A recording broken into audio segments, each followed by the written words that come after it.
Hi, welcome to Focus Forward. My name is Tom Corley. I am the author of the best-selling book, Rich Habits, and I am honored to have with me today and with our show, Hitha Palepu, who has a tremendous business. She has a blog site called Hitha on the Go. And Hitha, welcome to the show. Thanks for coming on today. Thank you so much for having me. It's great to be here. Hitha, how did you get into this business? Tell us a little bit about yourself. Sure.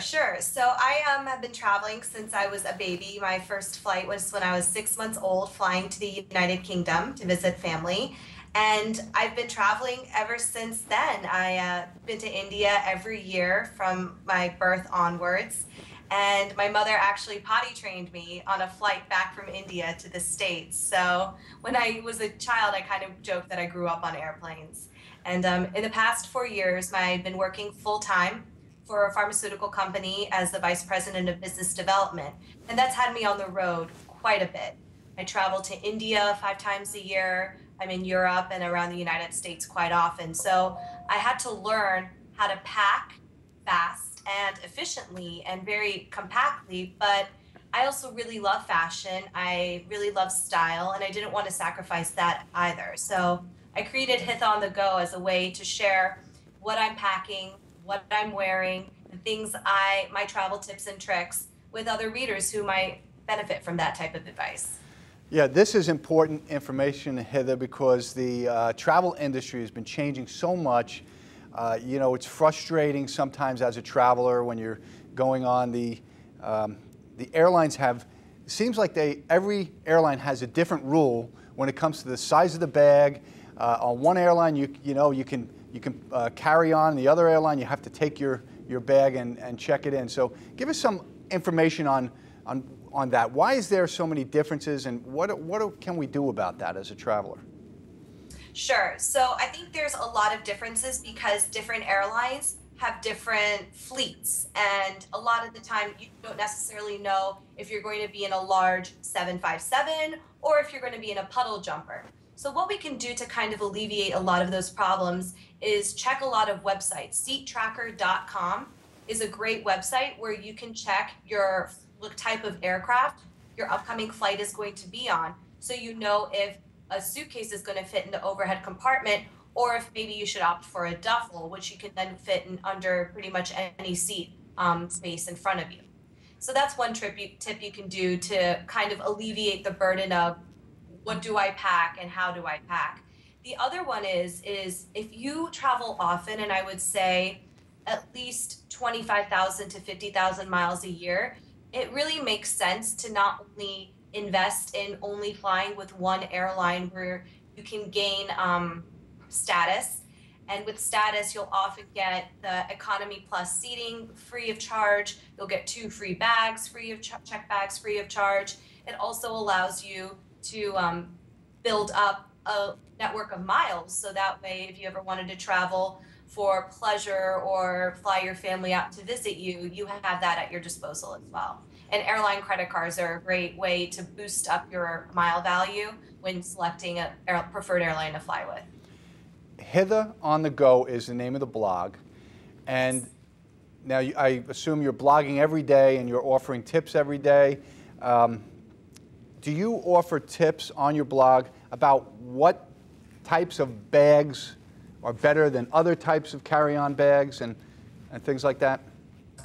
What I like to do is, I'm never in the room to disparage any company, but I will talk about the bags I use and that I've had great success with. And in that, I can talk a little bit about some of my favorite companies. Low & Sons is a New York-based startup that focuses on making well-designed and beautifully organized travel bags. So I have one of their bags, my husband has one of their bags, my father has one of their bags, and I'm likely to go buy their duffel weekender bag as well because the construction is excellent, it's lightweight, has pockets for everything, and they're just really well-engineered, beautiful, easy-to-use bags. Similarly, I'm a big fan of Hayes suitcases. I really love Hayes because it's the same quality and construction as a Tumi, but at a fraction of the price. And what I really love about that is I get to save money, but have a suitcase that will last me for years and years. Is the suitcase, is it important for it? I see those suitcases where they're sort of indestructible, you know, and I often see that when I'm traveling, and I say, you know, maybe I should get an indestructible suitcase. Is it that important to have one of those really rugged suitcases, or is it just going overboard? I think it depends on the type of trips you take. I mean, for people who are camping or are going to be traveling quite a bit and have their bags thrown by a lot of the luggage handlers, those suitcases, the hard case suitcases specifically, I've had great experience with. What I also love about them is that they're a lot lighter than the soft case counterparts. I find them that even when mine is sort of filled to the brim, I can still lift it up and put it in the overhead compartment myself with no problems. If you go for a soft case, I mean, I tend to have to ask my husband or, you know, be at the mercy of a kind stranger to help me get my bag up there. So I opt for hard case suitcases simply because I find their construction to be strong and their lightweight is just a great advantage for me. What are some of the no-nos, the things that you absolutely cannot pack, you shouldn't be packing? And these days, you know, liquids, there's a, you know, a certain size ounce that you're allowed to bring on board. It's so confusing to people, and you know, when you get to the airport and you're standing online, and then you see a list of all of these things, and it's just like, I don't know what I've got in my bag. I don't know. Can you give us some insight onto what you should definitely not be packing? Sure, sure. Full-size liquids and toiletries are just a major no-no. Don't even, if you're gonna pack full-sized items or you feel like you need full-sized items, go ahead and check your bag and save yourself the agony of having to hold up a security line because you didn't pack appropriately. There are some great websites you can visit to get toiletries in TSA approved sizes. There's one called 3fluidounces.com, and the website is 3floz.com, where they have a huge variety of high-end and luxury beauty products and toiletries for both men and women that are all in TSA approved sizes. And what they'll also do is they'll ship their products ahead to your hotel or to your destination, so you don't even have to worry about packing it on the way there, and you know it'll fit on your trip back home. Another big no-no that I always seem to find is people remember that knives and even some items are just, they're verboten. I mean, just don't bring anything that's sharp. It's a good rule to keep in mind while you're traveling through a plane. And then what's my personal annoyance, as frequent flyers often find this annoying as well, is when people can't put their bag onto the security line by themselves. And it's obviously, if it's too heavy for you to lift up to kind of your waist height, it's going to be too heavy to get in the overhead compartment, and you should just check in a bag like that. I think if people are just more intelligent about what to check versus what to bring, that it'll keep security lines moving a lot faster and keep everyone a lot happier in said lines. Hitha, I'm going to put you on the spot. I know you're not going to want to answer this, but I've got to ask this question because our audience wants to know. Okay. What airlines are better than others in terms of their baggage policies, and which ones are just, you know, you just get on the airline, you know you're going to have a problem? Is there any one better than the other? Southwest, without a doubt, with their baggage policy. Same with JetBlue. They allow 2 free checked-in bags, and it's a pretty strong rule. You're never going to get there and say, oh, ma'am, here's a fee, or here's what you have to pay as an overage. It is smart, though, to weigh your bags before you leave so you make sure they don't exceed the 50-pound limit. So just do that, and you'll be set if you fly those 2 airlines. In terms of the big U.S. carriers, I would say that United and Delta, both if you sign up for their credit card, you'll get your free baggage, 2 free bags to be able to check in for free for the course of a time you have that card. And I think that's a great perk, especially if you live in a city that is a Delta or United hub and you travel, you know, often, even 25,000 miles a year, which, you know, is going to the West Coast a few times and Europe once. So those are my 2. Airlines that are unequivocally just the worst about it, Mm-hmm. American and US Air. And if they merge, I will never fly on that carrier ever again. Is there a difference between the policies on international versus domestic flights? Is one stricter than the other? I would imagine international is a little bit more stricter. Correct, correct. International flights, usually you'll have, the flight aircrafts are bigger, so you can kind of go for the maximum size for your carry-on pieces. So you can go for a full-sized suitcase, travel-sized suitcase, and a large bag to be able to bring with you. International, what you have to be careful with flying internationally is if you're flying a budget carrier like a Ryanair or in Spain, there's another budget carrier that they'll charge you for everything. So just be prepared that even if you have your 2 bags, that flying to Europe be no problem. If you have that second bag, they're going to make you pay for it regardless. So just before you fly, check all the regulations. If you know you're flying Ryanair and you're pre-booking, you'll often get a discount if you pre-buy your check-in bags versus doing it at the gate itself. So those are just a couple tips to keep in mind. Okay, Hitha, let's pretend I'm going to go traveling for a week. I've got my bag out, I've got all my clothes, and I'm looking at all this stuff, and in a minute I'm going to jump on hitha2go.com. And when I do, what kind of tips, what kind of strategies, what do I do with my shoes? How many shoes do I bring?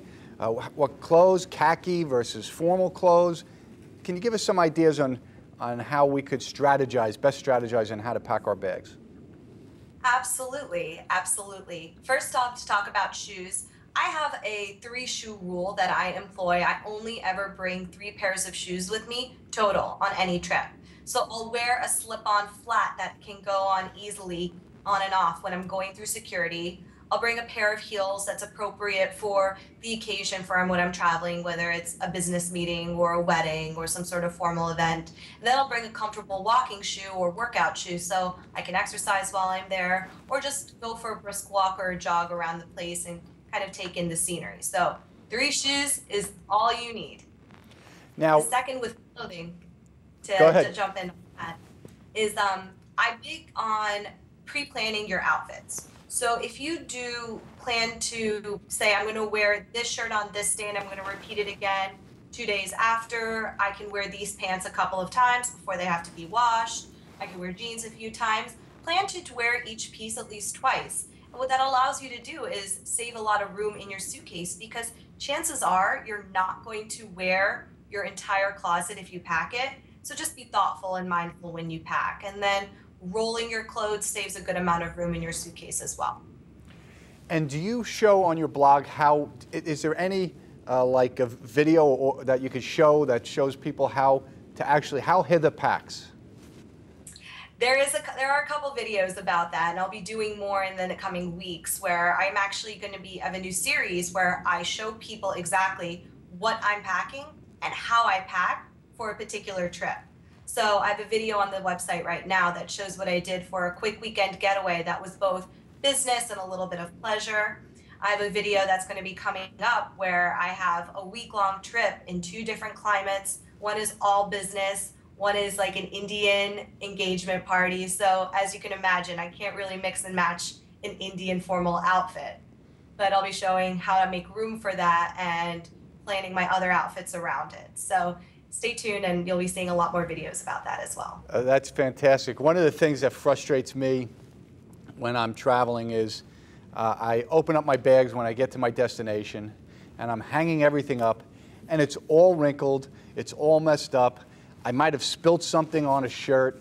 What kind of tips or strategies can we do in anticipation of these things right before we actually get on the plane?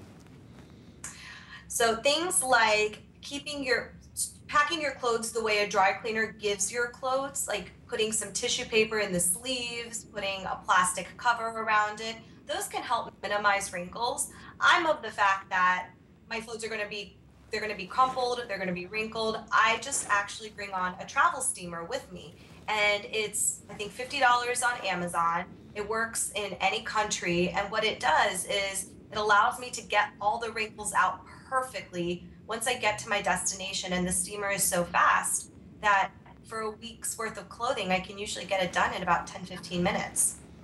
That's fantastic. That's good advice.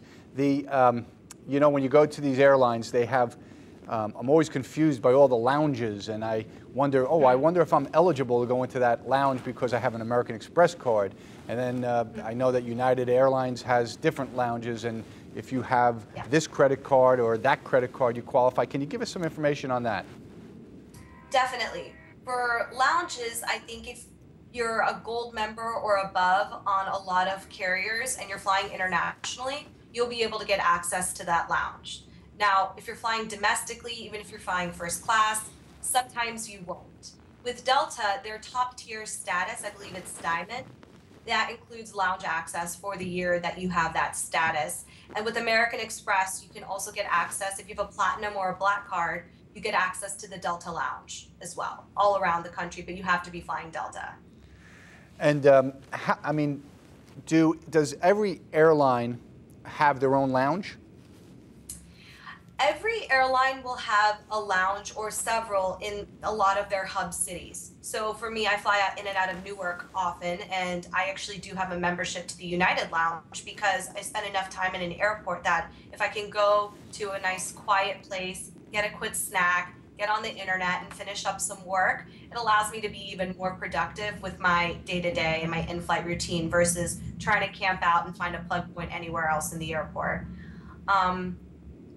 For smaller cities, I'll notice that I might not have access to the United Lounge, but I'll have access to one of their sister airline lounges. So if I'm flying through Frankfurt, I'll be at a Lufthansa lounge. If I'm flying Swiss Air, I'll be at a Swiss Air lounge. In the United States, if I fly through Charlotte or Philadelphia, I can go use the US Airway Club. Oh, so it is, there's a lot of availability at these airlines. I didn't realize that. It is, and this is all on your blog. You can get all this information. That's fantastic. A lot of great tips, tricks, and if it's not on there, shoot me an email and I will be sure to feature it on an upcoming post. Let's talk a little bit about your travel packing company, Portavi. Mm-hmm. This is a company that you started to help people, individuals. Does it also apply to businesses or business flyers where you help them travel, pack and all? Tell us what you do. Sure. So I started Portavi about a year and a half ago when I got a lot of inquiries through my blog of people asking for specific packing advice for them. And the wheel started turning and I thought there's a great way to build a business around this with the prevalence of Skype and other video conferencing technologies, the fact that I just don't sleep very much and I'm happy to help people all over the world.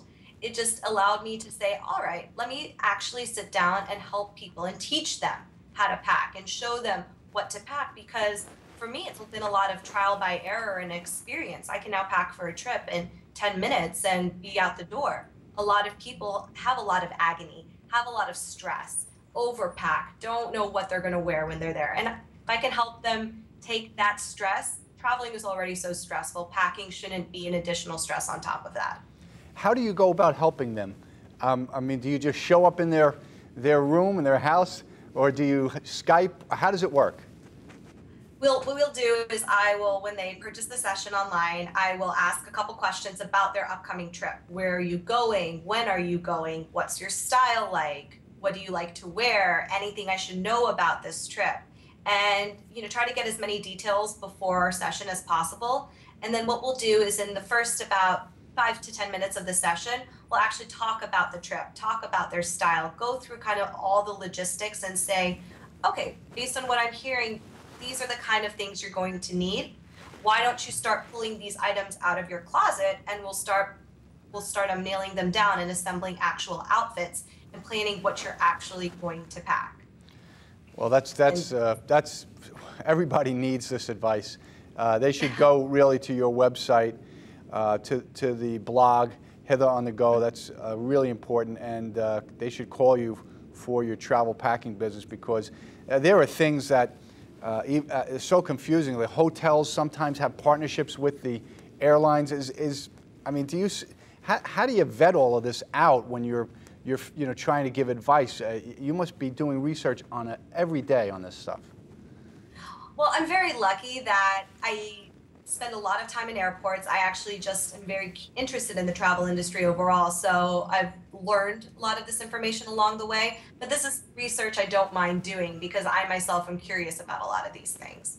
So I have no problems with that. But what I also will do is, in terms of hotel and airline partnerships, and it's interesting that you brought that up, you're seeing a lot more synergies and collaborations happening. Like in the case of United and Marriott just announced a partnership where if you're a gold member on United, at least, you can get gold status on Marriott as a result, and now they have a one-to-one transfer of miles to points. Delta and Starwood also have a similar partnership where you can get points while you travel, while you fly, or you can get points when you're miles when you're staying at a hotel. Hilton actually also has a great option with Marriott, with United, where you can get your points and get miles at the same time. So it's just nice to kind of research a couple of tips and tricks, and there's some great blogs that do write about it. Johnny Jet is one that I reference quite a bit because chances are if I don't know the answer, Johnny does, and he's written about it. So that's one I visit quite a bit. Well, that's what I like about your blog is you're not only just trying to promote your own blog, but you're actually partnering with a lot of different blogs because the information that exists on their blogs is beneficial. So I like that. How about car rental companies? Is there anything that we should know that's unique about them that would help us? So I'm a big Hertz fan myself, and that's simply because I started using Hertz because my father did. And what I love about their Gold program is that I can skip the line and go straight to my car, and my name is on a kiosk. My husband, on the other hand, uses National. And what he loves about it is he's an Emerald Club member. And for car rental companies, people don't know that there is no qualifying number of rentals or miles or days you have to run a car to get their status. It's something you can sign up for right away. So with the Emerald Club and National, you can just go straight out to the lot, pick out your car, drive it to the kiosk, give them your license and your credit card, and be out the door. And the speed and the convenience of that, I think, is very, very nice and very convenient. Okay, Hitha, let's finish up. You got to give us some secrets. You have any secrets or any tips, 2, 3, or 4, anything that you could share with us that we would never know about? Absolutely. The number one tip that I give a lot of my clients and my blog readers that a lot of them don't realize is when it comes to packing liquids that you're only going to need maybe drops of or small amounts of, pack it in a contact lens case. Squeeze the product into the cup of the case and screw it on, and then mark with the back of the case with a Sharpie what it is. You can maximize so much space in your quart-sized bag if people did that for even small amounts of liquids. So that's one key tip. The second one is if you're going to be sitting at the window seat, it's always going to be cold, and you can never really trust the cleanliness of an airline blanket. I certainly don't. So what I do is I pack a pair of socks in like a little baggie, really warm, mushy cashmere pair of socks. Especially when I'm flying on a red eye, it's convenient because I'm never woken up because I'm so cold. So those are two of my top tips for you. Hitha, this has been enlightening. A lot of information you shared with us today, and I want to let everyone know that it's hithaonthego.com. Hitha Palepu, fantastic travel expert. She's got a travel packing company called Portave. Everybody go to Hitha on the Go and hook up with Hitha. She can help you. She's really informative. She knows what she's talking about. This has been Tom Corley with Focus Forward, and Hitha Palepu. Thank you very much, Hitha. Thank you for having me.